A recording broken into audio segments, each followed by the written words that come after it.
আজ আমরা শিখবো ডবল ডোর ফ্রিজের কম্প্রেসার কীভাবে চেঞ্জ করে। তো আর ডবল ডোর ফ্রিজের কম্প্রেসার চেঞ্জ করতে কি কি লাগে, তো ভিডিওটা স্কিপ না করে পুরো ভিডিওটা দেখতে থাকো।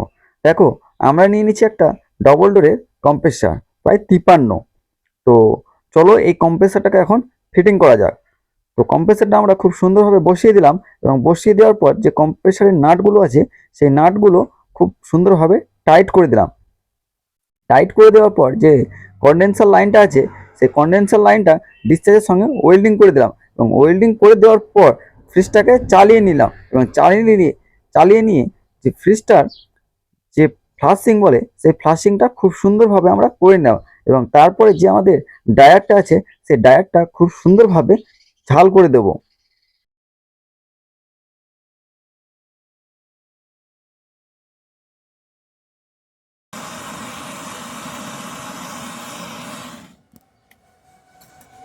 তারপর আমরা ফ্রিজটাকে অন করে যে সাকশন পাইপটা আছে সেই সাকশন পাইপটাকে খুব সুন্দরভাবে ফ্লাশিং করে নেবো। যে কুলিং কয়েলের সাকশন পাইপটা আছে খুব সুন্দরভাবে ফ্লাশিং করবো, এবং ফ্লাশিং করে নেওয়ার পর সাকশন পাইপটাকে আমরা খুব সুন্দরভাবে ওয়েল্ডিং করে দেবো।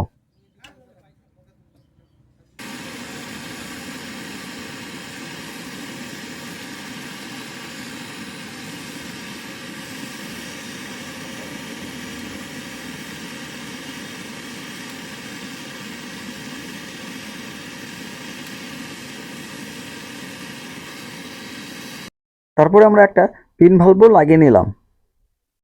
দেখতে পাচ্ছ আমাদের সমস্ত ওয়েল্ডিং খুব সুন্দরভাবে হয়েছে, এবং দেখতেও খুব সুন্দর লাগছে।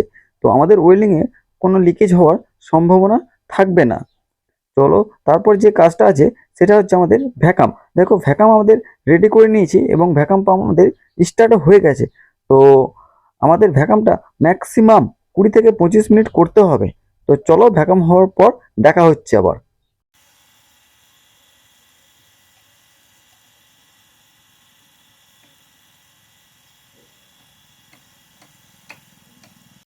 দেখো, আমাদের নিয়ে নিচ্ছি তারপর 134 গ্যাস।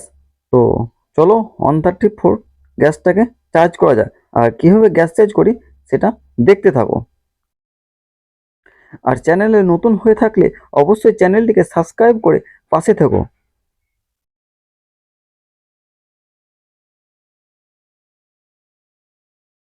দেখো, আমাদের ফ্রিজটাকে অন করে নিয়েছি, এবং আমাদের যে গ্যাসের মিটারটা আছে সেটা মাইনাসের দিকে নামতে লেগেছে, এবং আমরা ফ্রিজটাতে হাত দিয়ে দেখে নিলাম যে কম্প্রেসার অন হচ্ছে কিনা, এবং তারপরে যে কন্ডেন্সার লাইনটা আছে সেটাও আমাদের দেখে নিলাম যে গরম আসছে কিনা। তো আমাদের সবই ঠিক আছে, কোনো অসুবিধা নেই। তো তারপর আমাদের যে কিছুটা পরিমাণে গ্যাস লাগবে, তো আমরাও আর কিছুটা পরিমাণে গ্যাস দিয়ে নিলাম।